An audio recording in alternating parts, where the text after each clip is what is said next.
अस्सलाम वालेकुम दोस्तों, आज मैं आपके लिए लेके आई हूँ रात के घटाटोप अंधेरे में जन्म लेने वाली पुरहैबत और डरावनी कहानी, जिसका उन्वान है पुरस्कार मंदिर। ये इन दिनों की बात है जब मेरी उम्र यही कोई 20 साल के लगभग थी। मैं एक गांव में अपनी माँ और 3 बहनों के साथ रहता था। इस गांव के लोग बहुत ही सच्चे, खरे, सादे, पुरखलूस थे, मगर एक आदत जो बुज़ुर्गों से लेके कमसिन बच्चों में भी कूट-कूट के भरी हुई थी, वो उनमें तोहम परस्ती थी। वो हर एक अनहोनी के बारे में मुख्तलिफ कयास करते थे, मगर ये एक ऐसा वाक़या है जिसने गांव के लोगों को तो हिरासा किया ही था, मगर मेरे जैसे सरफिरे नौजवानों को भी खौफज़दा कर दिया था। हम जो गांव वालों की बातों से मजाक उड़ाते थे। एक वाक़ये की शुरुआत इस तरह हुई। गांव में एक लड़का, जिसका असल नाम तो आशिक था, मगर वो फितरतन बहुत ही भोला और बेवकूफ़ कहा जाए तो बेजाना होगा। इसे हम सब गांव वाले भोला ही कहते थे। भोला अकेला था। गांव वाले इससे मुख्तलिफ काम की एवज़ 2 वक्त की रोटी दे देते थे और पुराने कपड़े वगैरह भी, और वो बेचारा खुशी खुशी हर किसी का काम कर देता था। मसलन घास काटना, दरख्तों से सूखी हुई लकड़ियाँ बतौर ईंधन लाना, और फिर बकरियाँ, भेड़, गाय, भैंसों के चारे लेके आता। इसके अलावा भी वो मुख्तलिफ काम कर देता था, और जब इसे फ़ुर्सत मिलती तो गांव वालों की बकरियां और दीगर मवेशी भी चराता। एक शाम जब वह बकरियां लेके गांव की तरफ आया था, इन बकरियों में से एक कम थी। वो बकरी एक बहुत ही लड़ाकू और ज़िद्दी शख्स अकरम की थी। अपनी बकरी न पाकर वो भोले पे बहुत बिगड़ा और इसे ढूंढने के लिए वापस भेज दिया। शाम से रात हो गई, मगर भोला आया न बकरी। हत्ता के रात गुजर गई, मगर भोले का कोई अता पता नहीं। अगले दिन सब गांव वालों ने मिल के इसे ढूंढा, मगर वो कहीं ना मिला। हमारे गांव से ज़रा दूर एक खंडर था। बुज़ुर्गों का कहना था कि किसी ज़माने में ये जगह हिंदुओं के इबादत गाह थी, फिर ना जाने वो सब कहाँ चले गए, और फिर आहिस्ते आहिस्ते यहाँ मुसलमान आबाद हो गए। अब वो मंदिर वीरान पड़ा था। इधर गांव के लोग बहुत कम ही जाते थे। गांव वाले भोले को ढूंढ ढूंढ के थक गए। एक दिन हम लड़कों ने झाड़ी के पास खून के छींटे देखे, जो सूरज की हरारत के बाइस सिया माइल हो गए थे। हमने गांव के इमाम साहब को बताया तो वो परेशान हो गए, और दीगर गांव के लोगों ने ये ख्याल किया कि हो ना हो भोले को किसी भूत परीत ने मार दिया है, क्योंकि वो मंदिर सालों से वीरान पड़ा है, इसीलिए इसमें किसी आसिब ने बसेरा कर लिया है। इस वाक़ये से गांव में खौफ हिरास फैल गया, और दीगर वालिदैन की तरह मेरी वालिदा ने भी मुझे इस मंदिर की तरफ जाने की नसीहत की, जैसे मैंने चुटकियों में उड़ा दी। हम सब दोस्तों ने इस मंदिर में जाने का पक्का इरादा किया, और जाहिर है अगर इस ख़तरनाक इरादे की खबर हमारे वालिदैन को हो जाती तो वो हमें घरों में बंद करने से कतन गुरेज ना करते। इसलिए हमने वहाँ छुप के जाने का प्रोग्राम बनाया था। जून की तपती और झुलसाती दोपहर में हम मंदिर जाने के लिए तैयार हो गए। मैं यानी सलामत, जीरा, शीदा, सोमी, हम 4 लड़कों पे मुश्तमिल काफ़िला मंदिर की जानिब रवाना हो गया। इस कदर बतराए हुए सूरज की आग उगलती दोपहर में हम लरसते कदमों और पसीने पसीने वजूद लिए आगे ही आगे आ रहे थे, और हम इस मंदिर के बिल्कुल नज़दीक पहुंच गए। वो कदीम खस्ता हाल मंदिर था, जो यकीनन अपने दौर में बहुत ही मजबूत और ख़ूबसूरत रहा होगा। लकड़ी का बहुत बड़ा दरवाज़ा जो बंद था, इस पर किसी किस्म का कोई ताला ना लगा था, मगर जब हमने इस दरवाज़े को अंदर की तरफ धकेला तो हमारे दांतों तले पसीना आ गया। बिलाखिर हम चारों ने मिलकर इस दरवाज़े को खोला, और एक ज़ोरदार आवाज़ के साथ वो दरवाज़ा खुला, और ख़ामोश फ़िज़ा में ज़ोरदार आवाज़ उभरी। फिर वही सुकूत छा गया। जैसे ही हम दरवाज़ा खोल के अंदर दाखिल हुए, एक अजीब, दिल को मतला देने वाली बदबू ने हमारा इस्तकबाल किया। हमारा जहन में था कि यहाँ कई सालों से किसी ज़ी रूह का गुज़र नहीं हुआ है। इस जगह मकड़ी के बेशुमार जाले, गंदगी और गलाज़त का ढेर होगा। मगर हैरत अंगेज़ तौर पे वहाँ हाल नुमा सारा मंदिर बेहद साफ़ था। जैसा लगता था जैसे कोई अभी अभी इसकी सफाई करके गया हो। मंदिर की दीवारों पे बड़ी अजीब किस्म के चेहरे बने हुए थे। रंग बरंग के इंसानों के पुरहैबत तस्वीरें फ़र्श पे लातादाद छोटे छोटे मिट्टी के दिए रखे थे। मैंने महसूस किया कि मंदिर में फैली नागवार बू इन्हीं चिरागों की बदौलत है, जो हमारे दिल में खौफ और डर कुंडली मार के बैठा था, वो कदरे ज़ाइल हो गया था और हम चारों हैरत से घूम फिर के इस मंदिर को देख रहे थे। मंदिर में कहीं भी भोले का कोई नाम निशान नहीं था। ना जाने वो गरीब कहाँ गायब हो गया था। ये बात सोचते और करते हम चारों मंदिर के दरवाजे को अच्छी तरह बंद करके वापस आ गए, मगर वापस आके मैंने कुछ भी ज़ाहिर ना होने दिया और मामूल के मुताबिक दिन गुजर गया। शाम के बाद मैंने रात का खाना खाया और हस्बे मामूल रेडियो पर अपना पसंदीदा प्रोग्राम सुनता रहा। अम्मी और मेरी तीनों बहनें सो गईं तो मैं भी रेडियो बंद करके सोने की कोशिश करने लगा। चूँकि गर्मी का मौसम था, इसलिए हम सब सहन में चारपाइयाँ बिछा के सोते थे। मेरी चारपाई के साथ ही बाजी छोटी सी मेज़ पर पानी रख देती थी, ताकि रात में किसी को प्यास लगे तो वो उठकर पानी पी ले।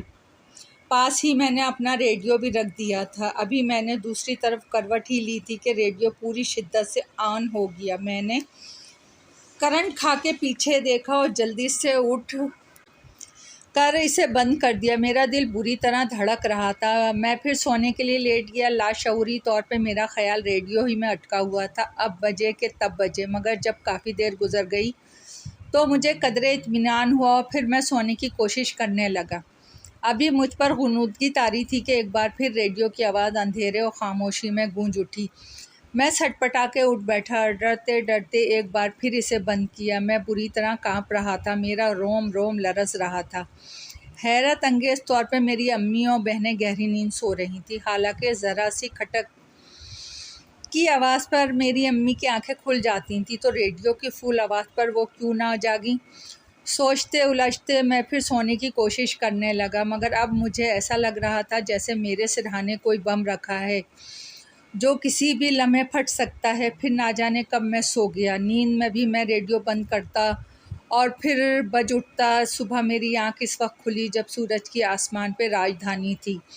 दिन का उजाला पूरी तरह हर सू फैल चुका था। धूप हमारे कच्चे सहन में दबे पांव आती जा रही थी। बावर्ची खाने में बर्तनों की आवाज़ें आ रही थीं। मेरा सबसे पहला ख्याल ऑन होते रेडियो की जानिब गया, मगर कोई भी मुनासिब सिरा मेरे हाथ ना लगा। मैं उठा, हाथ मुँह धो के जल्दी से नाश्ता किया और दोस्तों के पास चला गया। अगर उनके साथ भी कोई गैर मामूली बात हुई है तो वो ज़रूर मुझे बताएंगे, क्योंकि हम चारों ही इस वीरान मंदिर में गए थे। मगर इन तीनों में से किसी ने भी कोई इस किस्म की बात ना की। मैंने भी बताना मुनासिब ना समझा और कुछ देर के बाद घर वापस आ गया। इसके बाद एक हफ़्ता बिल्कुल खैरियत से गुजर गया। कोई भी ऐसी बात ना हो जिससे मैं खौफ और परेशानी का सामना करता। हमारे गांव के नज़दीक एक और गांव था जहां मेरी अम्मी की मुँह बोली बहन का जेठ फौत हो गया। अम्मी का जाना ज़रूरी था। अम्मी के साथ मैं भी वहां गया। नमाज जनाजा के बाद अम्मी ने मुझसे कहा मैं घर वापस चला जाऊं, क्योंकि वो 2 दिन रुकेंगी। मैंने हामी भर ली और अपने घर वापस आ गया। दोनों गांव के दरमियान फासला ज़्यादा नहीं था और बाकी दिनों की बानिस्बत मौसम भी काफ़ी खुशगवार था, इसलिए पैदल चलता हुआ घर की जानिब रवाना था। रास्ते में हमारा गांव का कब्रिस्तान था। मैं वहां से गुजर रहा था कि अचानक वहां सियाह लिबास में मलबूस एक वजूद को देखकर बुरी तरह चौंका। इसकी पुश्त मेरी जानिब थी और मैंने अंदाज़ा लगाया कि वो कोई औरत है। इसके सियाह लिबास और इसके बाल जैसे थे जो इसके कमर पे लहरा रहे थे। कौन हो तुम? मैंने इससे आवाज़ दी, मगर इसने ना पीछे मुड़ के देखा ना कोई जवाब दिया, बल्कि सीध में चलने लगी। तो फितरी तजस्सुस के हाथों मजबूर होकर मैं भी इसके पीछे चल पड़ा, क्योंकि मेरा मकसद ये मालूम करना था कि वो कौन है और इस कब्रिस्तान में क्या कर रही है। वो औरत सामने ही चलती जा रही थी और ये देखकर मेरी पूरी तरह चौंका, क्योंकि इसका रुख मंदिर की जानिब था। वो आगे ही आगे चलती जा रही थी। अब वो मंदिर से थोड़े फासले पे थी। मैं भी इसके पीछे था। एकदम मैंने ठोकर खाई और ख़ुद को संभालने की मैंने बहुत कोशिश की और मैंने अपने आप को संभाला और नीचे देखा कि मुझे किस शय से टक्कर लगी है। ज़मीन बिल्कुल साफ़ थी, मगर मुझे पाँव पर बड़ी ज़ोर की चोट लगी थी। दर्द की लहर इस कदर तेज़ थी कि एक लम्हे के लिए इस पुरस्कार औरत का ख़याल मेरे जहन से निकल गया। और जब याद आया कि मैं किसी औरत का पीछे करता हुआ यहाँ तक आया था तो मैं फ़ौरन अलर्ट हो गया। मगर अब वहाँ मेरे अलावा और कोई मौजूद नहीं था। मंदिर का दरवाज़ा हिंजो बंद था और इर्द गिर्द दूर तक वीराना था। मैंने मंदिर के चारों तरफ देखा मगर वो औरत मुझे दिखाई ना दी। फिर मैं थक हार के अपने घर वापस आ गया। मेरे जहन में इस औरत का नज़र आना और फिर एकदम से गायब हो जाना फरामोश ना कर सका। फिर तो इसके बाद मंदिर के पास जाना मेरा रोज़ का मामूल बन गया। ये अलग बात कि मैं इसे खोलने और अंदर जाने की हिम्मत नहीं कर पाता था। एक रोज़ मैं किसी वजह से मंदिर ना जा सका तो सारा दिन अजीब सी बेचैनी मुझे रही। ना जाने क्यों मुझे महसूस हो रहा था कोई मकनातीसी कशिश मुझे अपनी तरफ खींच रही है और फिर मुझ पर जैसे अपना इख्तियार ना रहा हो। मैं मंदिर की जानिब खींचता चला गया और मैं इस वक्त चौंका जब मुझे किसी ने मेरा नाम लेके पुकारा। मैंने गर्दन मोड़ के आवाज़ की सिमत देखा तो मस्जिद के पेश इमाम साहब मुझसे कुछ कह रहे थे। मुझे कुछ भी सुनाई नहीं दे रहा था, बस इमाम साहब का चेहरा किसी धुंधली तस्वीर की मानिंद नज़र आ रहा था। फिर जैसे जैसे मेरे असाब पर हावी वो गैर मरई क़ुव्वत उतरी तो एकदम से मुझे हर शे वाज़े दिखाई देने लगी।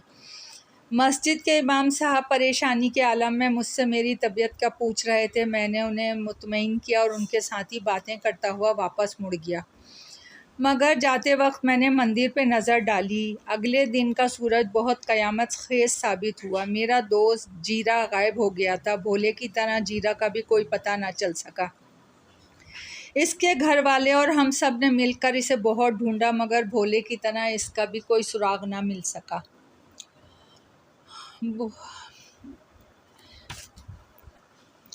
भोले के बाद जीरे का गायब हो जाना गांव वालों के लिए बाइस परेशानी था। जीरे के घर वालों का सदमे से बुरा हाल था। मैं इसके घर गया। इसकी वालदा जीरे की गुमशुदगी से बीमार थी। इनकी वालदा का कहना था कि कुछ दिन से जीरा कुछ अजीब किस्म की हरकतें कर रहा था।